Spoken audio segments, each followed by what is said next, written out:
In Dark Souls, faith is the character stat that enhances the effectiveness of most miracles, which are the result of studying tales from the gods. Going by the literal definition, a miracle is something extraordinary that would happen thanks to some divine intervention. Dark Souls seems to follow that idea to an extent, as casting miracles relies on prayers in order to receive a divine blessing. The gods reward a caster for their faith, allowing them to cast a miracle. You could say that miracles start from a mere tale and eventually manifest into a reality. Aside from the miracles that can be cast by using a talisman or a chime, there are other instances of faith directly having an effect on reality. Most notably, a believer can see their own body change through worshipping, and the way their body changes seems to depend on the deities they devote themselves to. One such example are the Crowmen of Valka, who according to Hidetaka Miyazaki in the design work interview of Dark Souls 1, were people who turn into what they are now by worshipping Valka, the goddess of sin. Another interesting thing to note regarding the Crowmen of Valka are their weakness to divine weapons, such as Grant, said to be effective against the agents of dark. Perhaps that worshipping a rogue deity, a witch whose weapon of choice inflicts occult damage, could translate to becoming more affiliated with the occult yourself, to the point that it will make you vulnerable to the opposite source of damage, the divine elements. This explanation for the Crowmen's weakness to divine weapons could be supported by the fact that the other way around seems to be true. The worshippers of traditional divine gods do share the weakness of these gods to the occult element. The occult ember description reads that occult weapons, used to hunt down the gods, are also effective against their followers and kin. In other words, they are designed to fight not only gods, but the people who worship them as well. The description of dark arrows in Dark Souls 2 further supports this idea, since these are explicitly effective against clerics, who fear the dark, much like the gods they worship. This phenomenon of transforming through faith could explain why a mere undead cleric such as Leroy, who gives soft humanities upon getting hit by dark and strong attack, is weak to occult weapons, much like actual divine gods such as Gwyn and Gwyndolin. Leroy could be an example of a cleric who became closer to the gods upon worshipping them, to the point of becoming divine himself, and therefore sharing their weakness to the occult. This aspect of faith could contextualize dragon worship. People who pray to dragons explicitly wish to become dragons themselves, and by Dark Souls 3, dragon worshippers are seen doing a Buddhist pose, a real-life practice which consists of proving one's faith and strength by letting their body mummify. In this case, the people replicating this pose wish to attain mineral bodies akin to the dragons they pray to, and the devotion towards dragons presumably plays a part in their transformation. Dragon worship also counts as an instance of sharing the weakness of the object of worship through the transformation, at least in Dark Souls 3, where turning into a dragon decreases your resistance to lightning, the element that dragons are notoriously weak to. It's also worth noting that the stone dragon in Ash Lake, who gives the chosen undead access to the tools to turn into a dragon, is internally called Zazen Dragon, in reference to yet another form of Buddhist meditation. The Consumed King Oceros is also doing the same pose until the Ashen One steps in his boss room. Maybe this way of worshipping the Pale Dragon Sith is what allowed him to turn into a Pale Dragon himself, unlike Begat Logan, who, as told by Hidetaka Miyazaki in Dark Souls 1 design work interview, retained his pride as a human and as a result didn't turn into a Pale Dragon. Another potential example of people who might turn into, or at least become closer to the entities they worship are the Blue Sentinels, and by extension the functionally identical Darkmoon Blades. The members of the Covenant fight against invaders, and according to Targray, aim to reach a higher plane through their asceticism.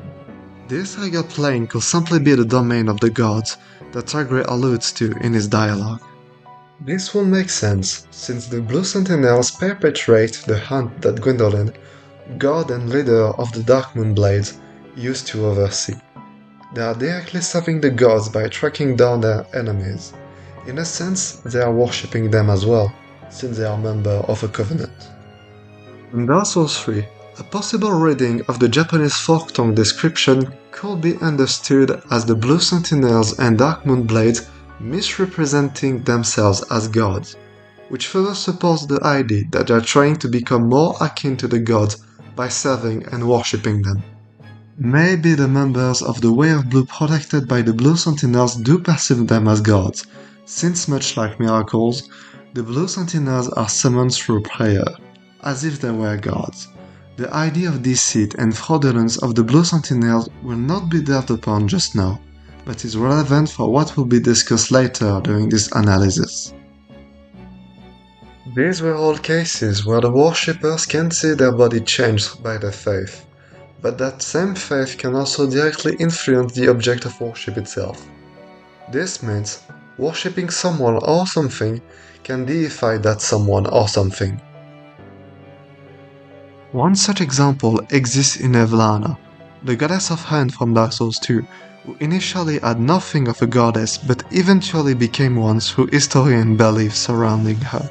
While it can be interpreted that she is simply seen as a goddess by her worshippers instead of turning into an actual one, the Japanese description of the Hunter's Hat is even more direct on the matter by saying that she was once man and then was deified, implying that her title of goddess acquired with time passing means that she literally became a goddess and therefore is no longer human.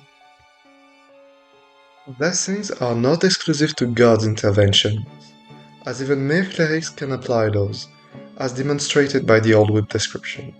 Some blessings remain after time, while others seem to eventually fade. An example of a temporary blessing is the Crescent Axe, which in Dark Souls 1 deals magic and divine damage while scaling with faith, but has lost its faith scaling in Dark Souls 2. The description of the Dark Souls 2 variant seems to hint that the progressive loss of its initial sacred power is the result of the death of those who bless this weapon. This example could mean that in some cases at least, someone or something is divine only as long as their worshippers are still around. With all of these applications of faith in mind, there is a question that arises. If the simple act of putting your faith into something is enough to make either that something or yourself sacred, an effect that might not even last forever, then can anything at all be truly considered sacred? As already established, several miracles descriptions, such as the various forms of healing miracles, state that miracles involve some divine intervention to work. However, there are some characters who shed doubt on the divine nature of the gods and of the miracles that they supposedly enable. One of them is Begat Logan, the one who didn't transform into a white dragon, and who according to Griggs of Venheim, does not believe in gods and thinks only truth exists. Another one is Carla, who will at first decline any divine tone from the Ashen One, and states that she will not approach any so-called miracle. These statements sound contradictory to what is written in several instances of the text. Nonetheless, there are good reasons why these two very knowledgeable characters would arrive at such conclusion. We just went over how little weight the title of god can have since simply being worshipped can turn someone into a god. But what about these so-called miracles? Remember, miracles are said to be enabled by gods rewarding clerics who should have faith and preserve their laws through prayers. Then, if miracles truly are the legacy of the gods and require genuine faith from the caster to work, it would be safe to assume that on the other hand, something like a fake story disguised as a miracle or a lack of faith in said story would prevent the miracle from happening, right? Now, take the miracle Heavenly Thunder for instance. Its authenticity is stated to be a source of disagreement, as some think it's a mere imitation of the original Lightning Spear miracle. This seems to be the case as Lightning Spear is its own distinct miracle, But even if Heavenly Thunder turns out to not be an authentic work from the gods who made Lightning Spear, does it matter in the end? Does the belief in the miracle's supposedly divine origin hold any impact when it comes to casting it?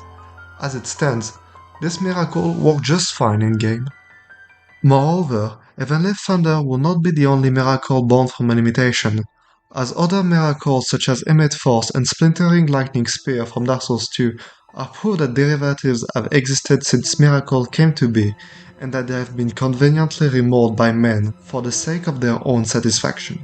As it turns out, the authenticity of the miracle seems to barely matter at all. After all, why bother if you can cast an imitation just as effectively as a true miracle?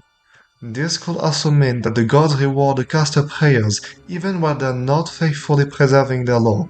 Or perhaps they don't, and their intervention is not required for the miracle to happen anyway. Either way, the fact that a twisted tale can still classify as a miracle certainly discredits the very appellation miracle to a degree. If miracles are not actually miracles, then what can be said about the ones who typically use and tamper with them?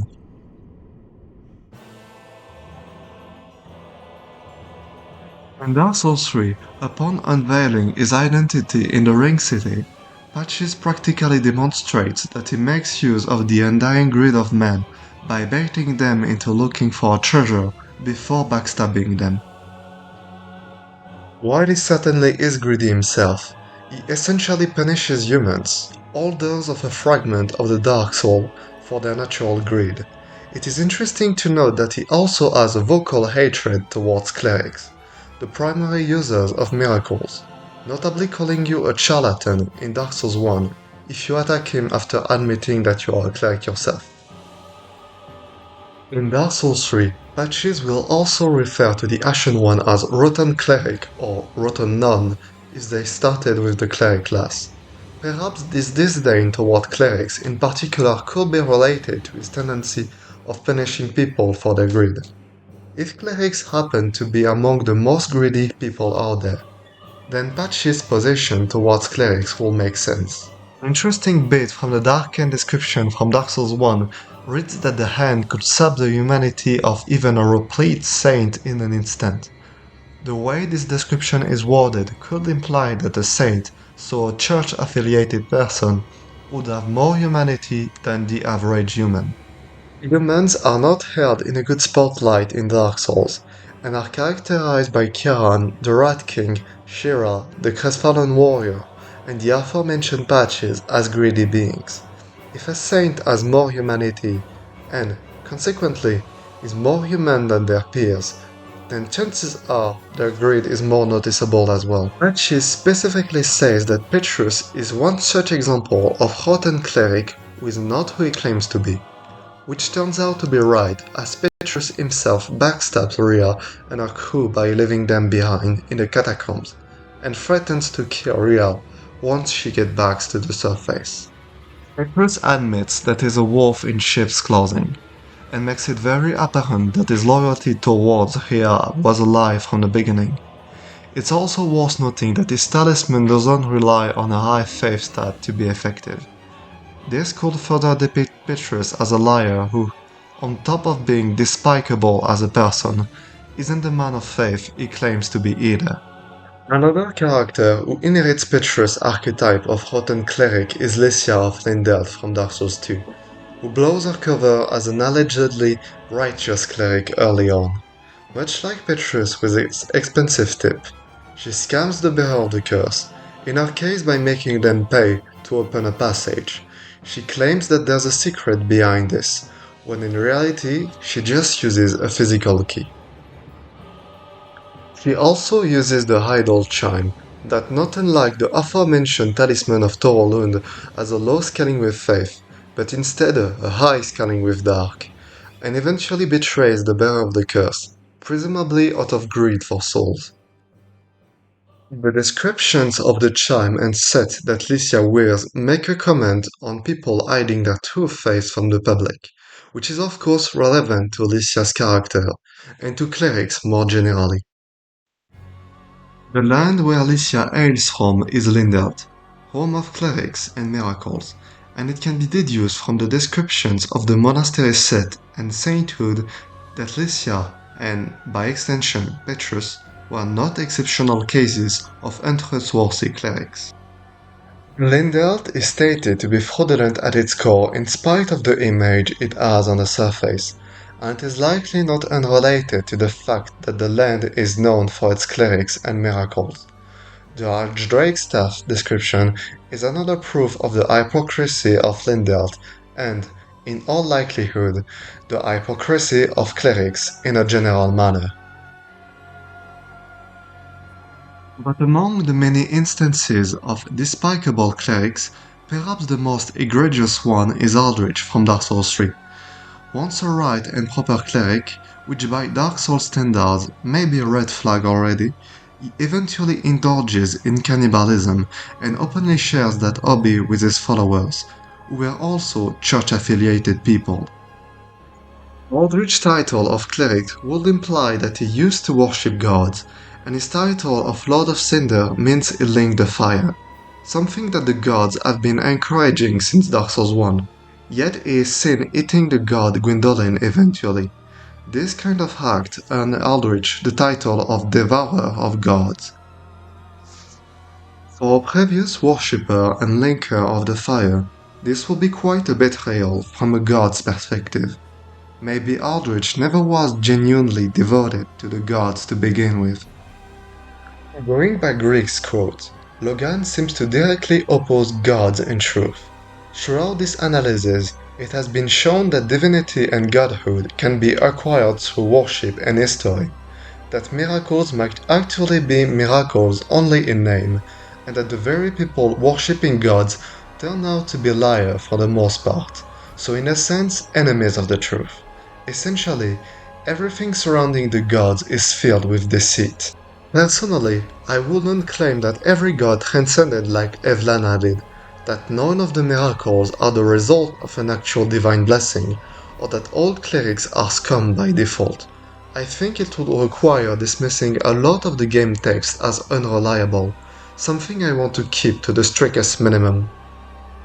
Nonetheless, I think that From Software painting clerics and everything associated with them as treacherous in such a recurring manner certainly gives credit to the scope of characters like Carla, Patches, and Logan. I won't develop it further here, but the unreliable religious person is far from being a Dark Souls exclusive archetype among From Software games. Seeing clerics as enemies of the truth could give some context as to why Vendrick was not particularly welcoming of them. Much like his older brother Alia, Vendrick wanted the truth, and he also commented on how the idea of linking the fire to undo the Undead curse, promoted by parties like Fremd, was nothing but a lie. Other characters such as Agdane and the aforementioned Alia also hint in their dialogue that Gwyn, also referred to as simply God in Shira's dialogue options, propagated a lie for humans to feed on. For someone who seeks the truth, it seems logical to stay away from clerics, followers of the gods responsible for the concealing of the truth. You could say that the lying nature of clerics is an accurate reflection of the gods they worship, also shown to be deceitful on several occasions.